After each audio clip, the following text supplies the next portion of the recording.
Welcome to Category Visionaries, the show dedicated to exploring exciting visions for the future from the founders who are on the front lines building it. In each episode, we'll speak with a visionary founder who's building a new category or reimagining an existing one. We'll learn about the problem they solve, how their technology works, and unpack their vision for the future.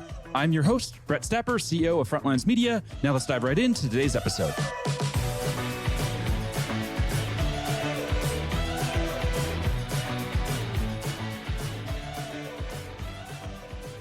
Hey everyone, and welcome back to Category Visionaries. Today we're speaking with Daniel West, CEO of Prospection, a patient-centric intelligence platform that's raised over $36 million in funding. Daniel, how's it going? Hey Brett, good to be here. Thank you for the opportunity. Not a problem. I'm super excited to have you. So I see you spent 17 years of your career here in Silicon Valley, and then you left, you went back home to Australia. So let's start there. Talk to us about your time in Silicon Valley and what you learned. Yeah, so I was working for the Australian subsidiary of a US software company called Mercury Interactive in Sydney for about 4 years, and had the opportunity to go to the US for what was supposed to be a 2-year foreign assignment at headquarters. That 2 years turned into 17, living and working in Palo Alto, which I absolutely adore. And had the opportunity to work for some amazing companies while I was in the Valley. At Mercury Interactive, we grew the business to just under $1 billion before getting acquired by HP for about $4.5 billion. I then went to HP, where I stayed for a few years, moved on to Informatica, then Salesforce, Oracle, Infoblox, and had a great time, and then got pulled back to Australia for an opportunity actually during the pandemic, which for anyone, if we ever have another one of those, I don't recommend a foreign relocation in the middle of a global pandemic. It was not easy. Yeah, I can imagine it wasn't. Now, I don't want to fangirl too hard here, but when you were telling me in the pre-interview that you worked with Chris Lockheed, I got super excited. Obviously, I'm a big believer of category design. I've consumed all of Chris's content. I would guess anyone listening to this podcast also is very, very aware of Chris. So tell us, what was it like working with Chris, and what did you learn about category design and category creation? So I had the opportunity to work with not just Christopher Lockhead, but with some amazing executives and amazing business people during that time at Mercury Interactive and HP Software. Christopher was the architect, I suppose, of the category that Mercury Interactive brought to market, which is what we call business technology optimization, or BTO. And that was really a big driver of the value that ultimately HP saw in acquiring that business. In terms of what I learned during that process, number one is you have to be different, not better, right? And anyone who's a fan of Chris's work will know that. And number two is that category design is not just about the product. And number three is getting clarity around the problem you're solving in the market, and then being able to really clearly articulate how you're solving that differently, either through the product that you're bringing to market, the business model that you're deploying, or the company that you're building, are absolutely critical elements of category design. During that period, also had the opportunity to work with some fantastic sales leaders like Joe Sexton, who went on to have absolutely awesome career post-Mercury, and also Sue Barsamian. So I've been very lucky to have some people who are now in the industry recognized as absolutely stellar in their respective fields, and be able to have them influence my career in the way that I approach my work. Yeah, that's amazing, and can see the inspiration there. And I think that's a good segue here to talk about the category that you're creating. Before we dive into the actual category, let's just go back a little bit and talk about the company and the platform. What does the platform do? Sure. So Prospection has built a patient-centric intelligence platform. So that's essentially a SaaS-based data analytics and dashboard solution. And we sell that to commercial leaders within pharma to address a problem that we call care and share leak. So just maybe to explain a little bit about what care and share leak is, we have a lot of people within this business, both the founders and the team broadly, who've been working with pharma throughout their career. And what we were able to identify is that pharma has this care and share leak problem that has both a significant impact on patient outcomes. So the actual patient experience and what happens to a patient. We tend to work in specialty disease areas like cancer, immunology, hematology, etc. So the nasty things, but also market performance. And what we found was that during the process of a pharma company bringing a new drug to market, they lose market share because of leaks. And these leaks, suboptimal care outcomes for the patient. So they might be things like the patient not getting the right tests. They might not be getting the right pre-treatment in a most timely fashion. They're not actually adhering to the treatment that they're giving. So they get a prescription or they get told to take treatment, but then they don't take it as often or as frequently as they should. And then that ends up with patients not actually receiving the most optimal treatment. That has impacts, obviously, for the patient. So in research, we identified 40% of patients aren't receiving care in line with evidence-based guidelines. And so they could be getting something that's either not effective or, in the worst case, could potentially be harmful for their condition. And that not only impacts clearly the outcomes for those patients, it's also a really expensive problem for pharma. So there's some research out there that says that around these issues, they're losing about 600 billion on adherence and about 20 billion annually on failed drug launches. So that's the problem that we set out to solve. Talk to us about the decision to create a new category instead of trying to disrupt or transform an existing category. Yeah, sure. So I think the key marker for knowing when a new category is required is when there's a lot of pain with the existing one. For anyone who's involved in pharma, it's no secret that the current category, or what's called real world data in healthcare, is pretty problematic. It's messy, it's disparate, it's quite hard to turn that data into meaningful insights that an organization can use to drive changes to their go-to-market strategy or to drive changes to prescriber behaviors to improve patient outcomes or, patient support programs into various locations and so on. And so when we think about this idea of patient-centric intelligence, it was really aimed to evolve, I suppose, that real world data category. And by taking that heavy lifting out of the equation. So what we found is that we haven't actually had to convince people that this category is valuable and desirable. We've just had to educate. And so doing that education process has meant completely rebuilding our positioning, completely rebuilding all of our sales messaging, completely rebuilding our website, all of our customer facing materials, and even changing the focus of the organization in terms of who we talk to within our customers. So prior to 12, 18 months ago, our focus was to go in and speak to the business intelligence and analytics teams within these pharma organizations who, funnily enough, have invested a great deal in building capabilities to analyze real world data. And so what we have found to be effective is not necessarily trying to replace what they're doing, but to evolve what they're doing, but to start with going and having conversations with the business leaders who actually need more meaningful insights around patient journey, prescriber behaviors, so that they can drive more effective go-to-market execution, or what we call go-to-market precision. And that's something that they weren't getting today with the current work that was being done within this real-world data category. This show is brought to you by Frontlines Media, a podcast production studio that helps B2B founders launch, manage, and grow their own podcast. Now, if you're a founder, you may be thinking, I don't have time to host a podcast. I've got a company to build. Well, that's exactly what we built our service to do. You show up and host, and we handle literally everything else. To set up a call to discuss launching your own podcast, visit frontlines.io/podcast. Now, back to today's episode.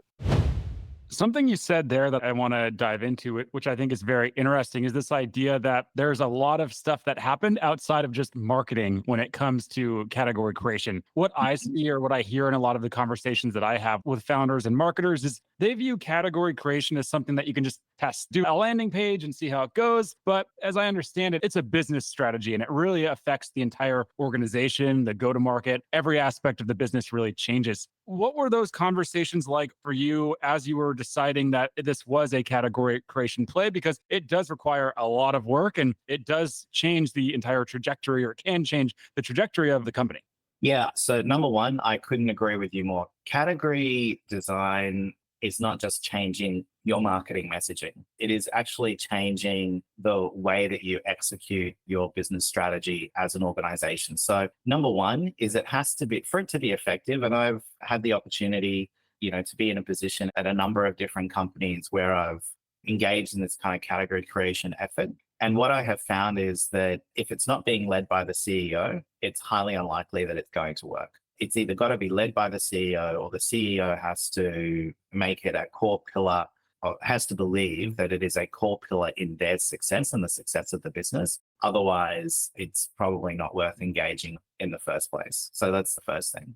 Secondly, you're right. There are a number of elements to it aside from just the messaging. It's how you go out and it's getting clarity around that problem that you solve and really understanding and being able to articulate how do you define the problem and articulate it in such a way that it is different to what else is already being talked about in the market. Then it's being able to build all of your messaging, sales enablement, the identification of your buyer. As I said, right, we've made that switch from selling predominantly to business intelligence and analytics teams to selling to commercial leaders within pharma. It's all of those elements that are required to make a category design process truly work. And probably the big one is you have to stick at it. This is not something that you do and you run it for 6 months. This is something that becomes ingrained in the business for the foreseeable future. I had another founder on, and they were talking about their journey when they were creating a category. And they said one of the hardest moments that they encountered was when they started to realize that they were losing business because of that decision. There were deals that they could have taken, they could have morphed the platform or changed the message to capture some of this demand for existing categories. And they had to say no to that business and yes to their category efforts. Have you had a similar experience? Yes, we have. We have certainly made the strategic decision to turn away from business, from revenue that we would otherwise have been quite happy to take because of the decision to really focus on this category around a patient-centric intelligence SaaS platform. It sounds easy to do that. I think sometimes when someone's listening to you telling that advice, you're going to have to give up revenue, but it's okay because you're creating a category. What's that actually like when you're sitting there trying to grow this startup and build this wildly successful company? What's that like when you are in that seat saying no to revenue? Is that hard?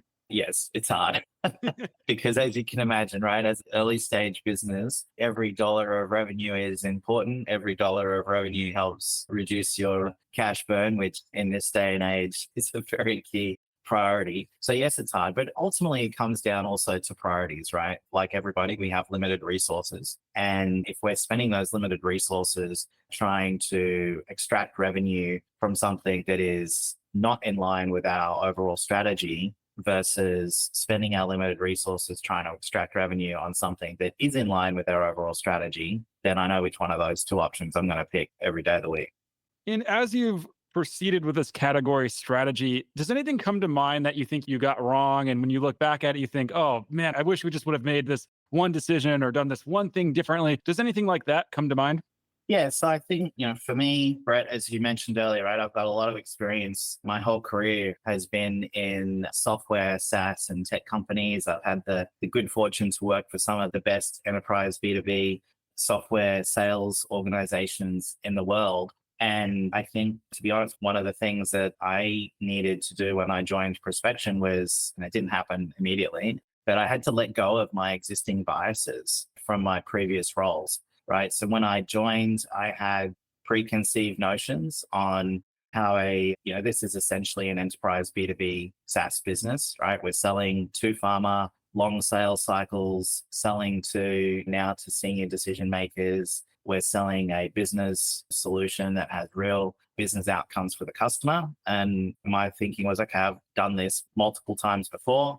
I know what a go-to-market model should look like. I know what types of sales, roles we need and how to align them to the sales process. I know how we need to incentivize these people. But what I learned is that number one, doing that at a company of this scale versus the scale that I've worked at before, it's quite different.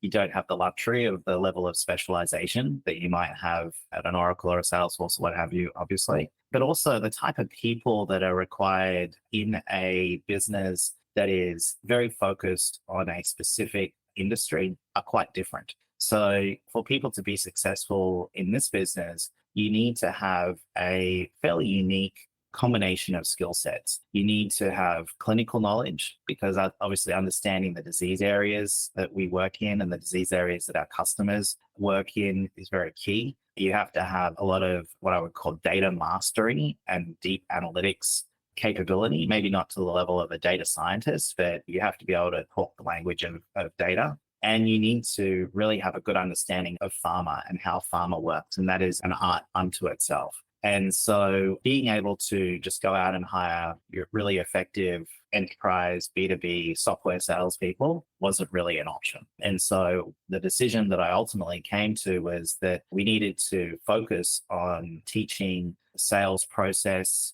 commercial foundation, sales fundamentals to the team that we had in place that did have that clinical knowledge and analytical expertise and knowledge of pharma. And that has turned out to be a far more effective approach. This show is brought to you by the Global Talent Co., a marketing leader's best friend in these times of budget cuts and efficient growth. We help marketing leaders find, hire, vet, and manage amazing marketing talent for 50 to 70% less than their US and European counterparts. To book a free consultation, visit globaltalent.co. If we just look at generally go to market, is there something that you see companies routinely get wrong? Is there any go to market advice that you see on LinkedIn that just leaves you shaking your head thinking that this is wrong? It can't be the case. Anything like that come to mind? I think one thing that I've seen on LinkedIn, certainly, and also recently, is the idea that, volume is good in terms of like sales outreach and things like that. I think that obviously you have to cast your net wide, but I think more important than quantity, quality of the conversations that you have is always going to be the highest predictor of successfully moving to the next step in the sales process, whether that's the first meeting or the second meeting or ultimately getting to a deal.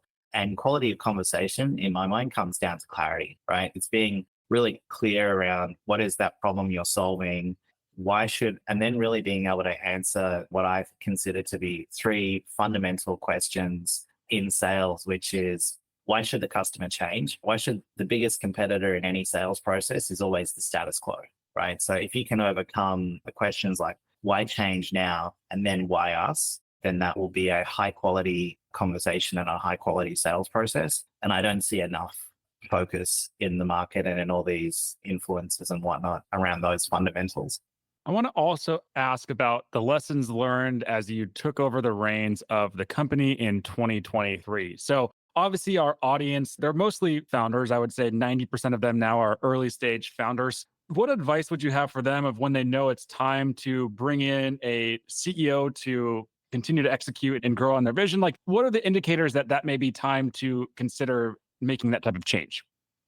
So I think probably a couple of things. So number one, if you just are about to take a significant amount of someone else's money, and that's putting in place a scalable, repeatable commercial foundation is not something that you personally as the founder have done before and have experience in, then I would suggest that either bringing in a CEO who has that experience or bringing in someone who is, CRO or COO, Chief Commercial Officer, who has that experience that can take the lead on that side of the business is probably a good idea, because investors ultimately want good custodians of their money.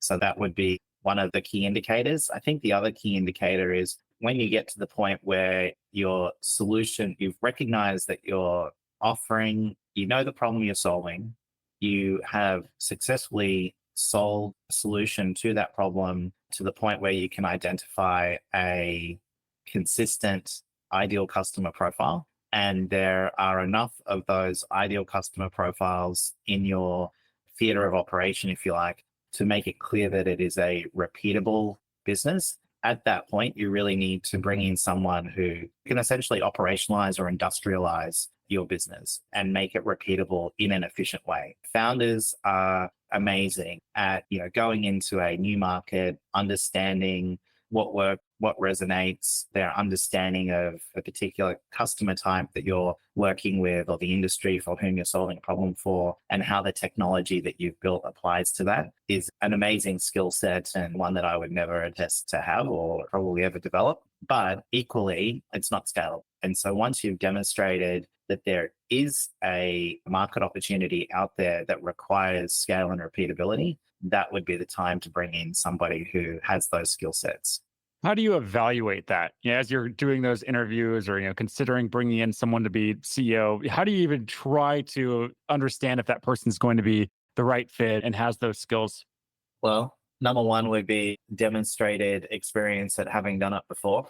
Somebody who can clearly and with an appropriate level of detail and specificity, talk about the steps and the foundation stones that they put in place in a previous business and the specific result to build those commercial foundations, to make something repeatable, to make a sales process more effective and more efficient, and who can then demonstrate or talk to the specific results that that change drove for that business, or ideally a number of businesses that they've worked at. So that would be one thing, is kind of past performance is the best predictor of future performance. And then I think the other thing is asking questions and getting answers that demonstrate that they know what the fundamentals actually are. Amazing. Now, what about for the other side? Let's imagine that you're communicating here to the non-founder CEO who's just being dropped into a company. What advice for them? What's the survival guide look like? How do you ensure that you're successful and the company is successful? Yeah, so I think it probably goes without saying, but I think having a good relationship with the founders and being able to determine how the combination of your skill sets is, the whole is greater than the sum of the parts. So I think that's really important. In my case, I've been extremely fortunate. We have two of our three co-founders still in the business. They are both not only amazing humans, actually, well, all three of the founders are amazing humans, but the two that are still in the business are not only amazing humans, but they're also extremely pragmatic, and they know what they're good at, and they know where my skill set can complement theirs. And so that's been overall a fairly seamless transition, which is great. And I think I've been very fortunate from that perspective.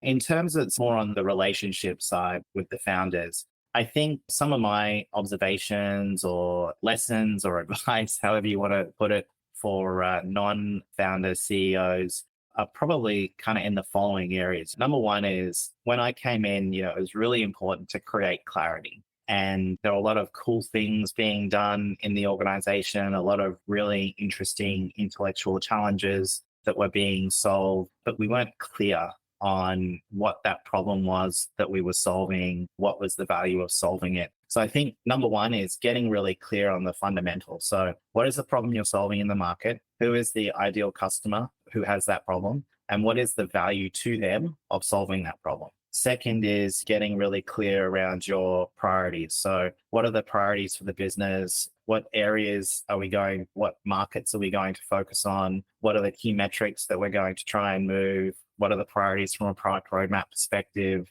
What are the company targets we're going to set? And what are the incentive structure that we're going to put in place? Because ultimately, priorities, targets, and incentives all drive alignment across the organization. And then thirdly is really getting clarity around what are the processes that you need to establish that will drive repeatability from an execution perspective? Because as most know today, doing things on a one-off or a bespoke basis doesn't drive repeatability, which means ultimately your margins suffer. So that would be the first thing, is really create clarity. Second is if you've taken funding, especially kind of series beyond funding, you have to, a key part of your role, whether it's as the non-founder CEO or the founder CEO, is to be a good custodian of your investors' money. And that means don't invest it too far ahead of the curve, right? It's a tough balance, but you need to balance the investment in product, in go-to-market that you're making to secure future revenue.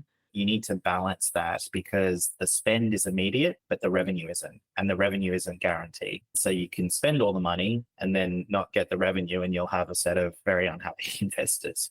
And then the other one is you have to be very deliberate about how you expand. So everyone wants to grow. Everyone wants to expand as quickly as possible. But sometimes expanding too quickly can actually be a negative for your business. So you can have a marquee customer, for example, that wants to take you into different geographies, and you end up in multiple geographies at the same time that you don't have the infrastructure to support, and that becomes problematic. So it's very much a balancing act.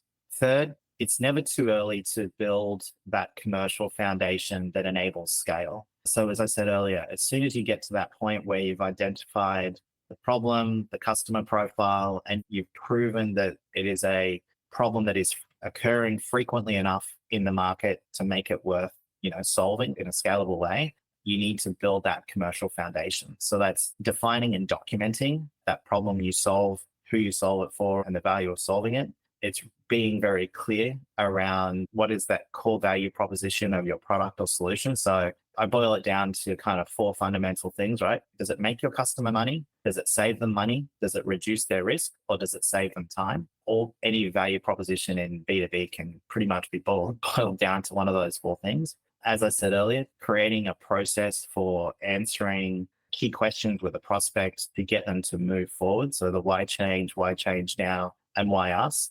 And then you have to capture all of that, what I call value messaging, your sales process, and which are essentially your best practices for selling, and how you're going to operate the business from a sales leadership perspective into some sort of document, a playbook, a document, online, whatever. But you need to capture it so that as you hire new people, you have a way of bringing them up to speed quickly and being able to put in place kind of basic revenue operations capabilities so that you can measure progress. Because ultimately, those things that I just talked about is how you industrialize a system of work. And that is what creates that commercial foundation and what ultimately leads to being able to scale repeatedly with repeatability in an efficient way. Amazing. I love it. All right, Daniel, we are over on time here, so we're going to have to wrap up. I feel like there's still another couple of hours of conversation that we could have, so we'll have to bring you on for a part 2, maybe a part 3 sometime in the future. But before we wrap up here, if there's any founders that want to follow along with your journey, where should they go?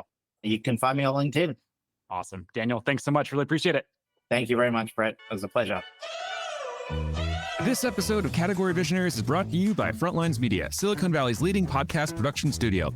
If you're a B2B founder looking for help launching and growing your own podcast, visit frontlines.io/podcast. And for the latest episode, search for Category Visionaries on your podcast platform of choice. Thanks for listening, and we'll catch you on the next episode.